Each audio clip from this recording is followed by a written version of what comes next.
Allora, eccoci insieme, noi stavamo tanto chiacchierando fuori onda su un aspetto che balza agli occhi nella sua emergenza. 28 gennaio scadono le iscrizioni per la scuola superiore. 28 gennaio scadono le iscrizioni. Cosa devono fare i genitori insieme con le ragazze e i ragazzi? Devono iscriversi. Per iscriversi bisogna andare... perché sennò dopo il 28 gennaio... Zedura. Insomma, il problema è che lo fai dopo il 28 gennaio e dopo arrivi e dici, sai, io volevo fare lo chef. E non c'è più posto. Faccio l'esempio. Sì, però sai cosa c'è? Che non c'è più posto. Cosa bisogna fare? Bisogna andare dentro il sito del Ministero dell'Istruzione, c'è uno spazio con scritto iscrizioni, con lo SPID ci si iscrive, quindi serve anche lo SPID.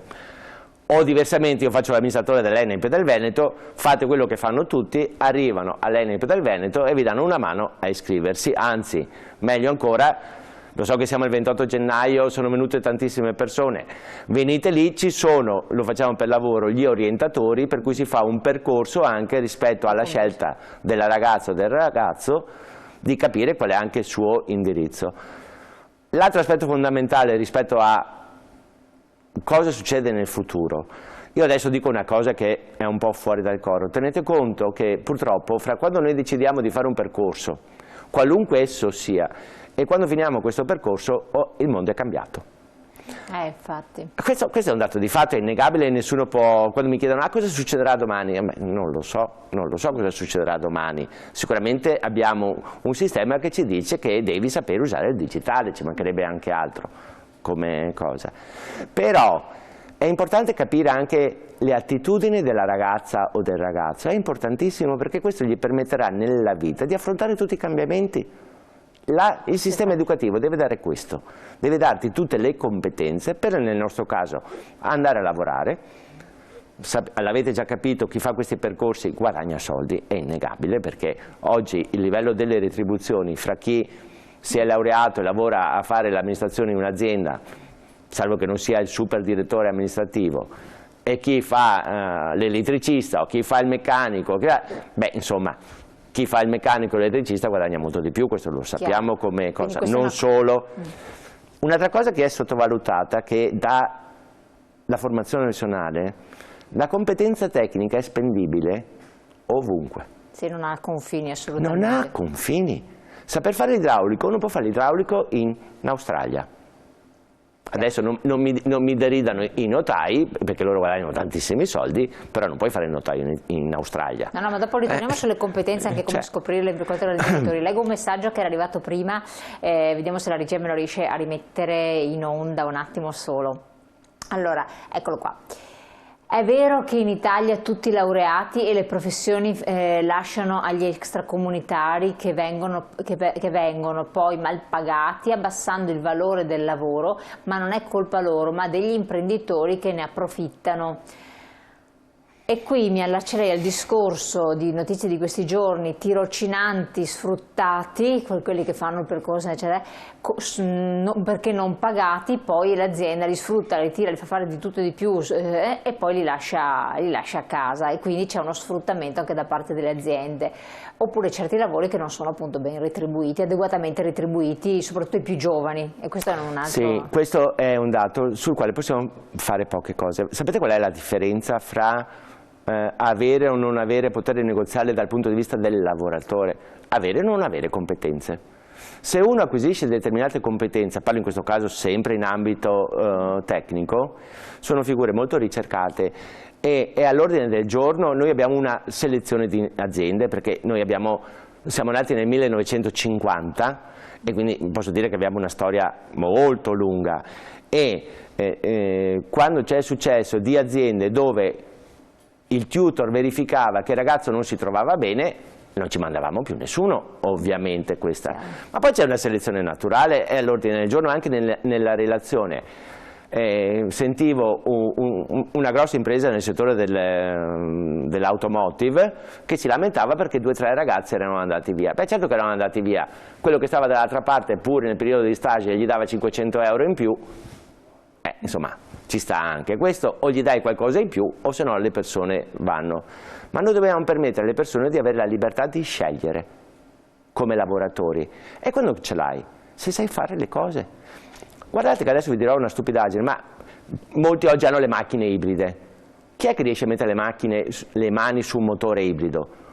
I ragazzi nuovi che vengono fuori dalla formazione professionale. Che potere contrattuale hanno? Elevato. Elevato, poi non è che vengono fuori e sanno fare tutto, devono imparare insieme con l'azienda il lavoro. Chiaro, un altro messaggio: quante possibilità ci sono di trovare lavoro dopo i vostri corsi professionali? Mio figlio ha 17 anni ma di studiare non ne ha voglia, cosa dovrei fare secondo voi, Anna? E qua ci allacciamo al discorso che volevo farle prima: come capire anche di non far intraprendere una strada, qui vabbè non ha voglia di studiare, è abbastanza chiaro, per l'attività pratica forse più portato, però quando c'è quella via di mezzo, per evitare quella situazione che lei diceva, una percentuale altissima che poi si accorge il primo anno che ha sbagliato strada e non fa più in tempo a recuperare, quindi deve incominciare da capo praticamente, no? Allora, cosa consiglia ad Anna? Ad Anna consiglio, Anna è una signora, ma in termini più generali come esempio consiglio prima di non fare l'errore che fanno i genitori, che è quello di buttare sul figlio quello che loro non hanno fatto. Questo è un errore che succede a tutti noi, ok? Secondo, nel nostro paese è possibile, io lo dico dell'ENEP ovviamente, ma non è solo l'ENEP, andare lì, ci sono degli orientatori professionisti, fanno questo di lavoro e quindi insieme con la ragazza o il ragazzo si cerca di capire, ascoltando il ragazzo più che i genitori, qui lo dico tanto per capirci, ok, meglio, quali sono, cosa veramente vuole fare una persona, perché se io faccio fare a un ragazzo il liceo e questo ragazzo non riesce a superare il primo anno e il secondo anno, cos'è che generiamo? Generiamo una tristezza nel cuore di questo ragazzo, alla fine pensa di non riuscire nella vita, cosa che non è così, ha semplicemente sbagliato il percorso. E quindi cercare di capire insieme con questo ragazzo cosa vuole fare, cosa gli piacerebbe fare nella vita. Il fatto che abbia 17 anni non è un problema, anche questo è un film. Allora, sicuramente può iniziare un percorso dall'inizio se non sa fare niente, oppure ci sono dei percorsi, la nostra è una regione fantastica, finanzia per tutti i ragazzi che sono stati a casa tutta una serie di progetti formativi, anche molto brevi, non 3 anni, 1 anno solo, okay, che li porta al lavoro. Venite in uno dei nostri centri, insieme guardiamo quali sono anche i progetti che sono finanziati dalla Regione del Veneto. La Regione del Veneto è una delle regioni, perché la formazione professionale nella Regione del Veneto è un'eccellenza a livello europeo? Perché è una regione che è sempre investita sulle persone, e investire sulle persone funziona? Sì, perché la nostra è una regione che produce tantissimo valore aggiunto. E quindi io farei una cosa molto banale, guardo nel nostro caso il sito dell'ENEP, guardo qual è il centro più vicino, telefono, vado là, voglio fare, per favore mi fate un colloquio di orientamento, che vediamo se veramente questo ragazzo vuole fare questa cosa o un'altra. Bene, vuoi fare questo? Puoi farlo in un percorso che ti porta al diploma immediato, oppure con dei corsi specifici che ti danno quel livello di specializzazione. E sono i corsi di formazione? Attenzione, mio figlio non ha voglia di studiare, no. Mio figlio non è in grado di studiare come gli hanno insegnato le materie. Non è che noi non abbiamo voglia di studiare, se ci hanno spiegato la matematica in un modo che io non l'ho capita, non è che non sono capace di capirla. Forse c'è qualcuno me la deve insegnare anche diversamente. Cioè, anche questo è un errore che non va fatto. L'intelligenza si misura in tantissime cose. C'è chi ha una grande intelligenza relazionale, chi ha un'intelligenza matematica. Ma magari quello che ha l'intelligenza matematica, che è bravissimo, è un incapace dal punto di vista relazionale. Chiaro, sì, sì, assolutamente. Adesso ve la dico, ma secondo voi chi è che può avere più successo nella vita? Discutiamone su questa cosa. Però non è che il ragazzo non sia intelligente, tutti i ragazzi sono intelligenti e dobbiamo avere rispetto e trovare la loro strada corretta. Quindi vale la pena mettersi in gioco anche se non c'è la possibilità di le facevo l'esempio classico, secondo anno di liceo, però non ha fatto le 500 ore che hanno fatto i colleghi nel frattempo nell'istituto tecnico, si può ricominciare anche in questo senso. Ma certo. Quali sono, ecco un altro messaggio, secondo me dovrebbe essere la scuola media inferiore che aiuta a scoprire le attitudini dei ragazzi per orientarli nel percorso futuro. Allora, questo ragionamento è vero. Allora, nel sistema educativo ci sono più soggetti che partecipano durante la fase della vita. Sicuramente ci sono i genitori, sicuramente c'è la scuola. E guardate che io sono uno che continua a dire che noi dobbiamo difendere l'istituzione scuola, perché sento troppe volte gente che parla male della scuola. Anche in questo periodo del Covid abbiamo visto che tutti i livelli e tutti i docenti, i formatori hanno messo un grandissimo impegno fino alle università. Cominciamo come sistema paese a difendere la scuola. Poi, sì, è la media inferiori che indirizzano, però chi indirizza le medie inferiori ha tante volte uno svantaggio che proietta anche loro quello che conoscono e che hanno fatto. Ok? E serve tempo e serve specializzazione. Allora, sicuramente le scuole cosa che fanno? Individuano un docente e gli dicono tu dai gli indirizzi oppure sulla base della materia che stai insegnando.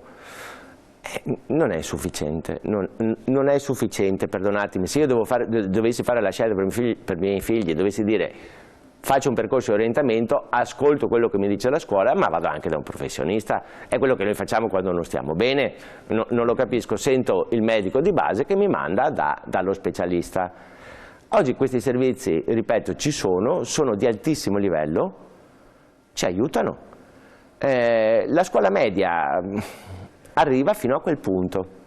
E quindi non è sufficiente per dare... Cioè, un docente della scuola media normalmente ha fatto, che ne so, lettere, filosofia e cose, legge un avvenire tante volte in termini positivi di quel ragazzo in quell'ambito lì. Fa magari fatica a pensare che è il nostro problema culturale, che quel ragazzo possa essere un bravissimo imprenditore nell'ambito termotecnico. Chiaro, ma però effettivamente arrivare in seconda media e quindi all'inizio della terza media dover già scegliere, perché gennaio vuol dire l'inizio praticamente, dover già scegliere, essere in grado di capire che cosa farai nella tua vita, cioè se intraprenderai la carriera accademica universitaria, perché il liceo è quello, oppure andrai per altre strade, è un po' presto, è già un po' presto farlo finita la terza media, che tanti sono ancora un po' acerbi, ma proprio all'inizio non è che sono date un po'... Guardate, in altri paesi si fa una cosa diversa, si cominciano percorsi di orientamento dalla prima media.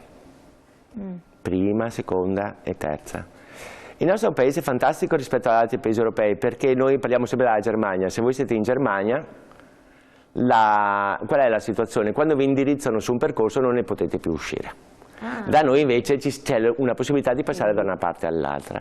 Guardate che tantissimi grandi del nostro paese sono venuti da percorsi dove hanno fatto una cosa, poi ne hanno fatto un'altra, poi ne hanno fatta un'altra ancora, hanno cambiato lavoro. Questa è la vita.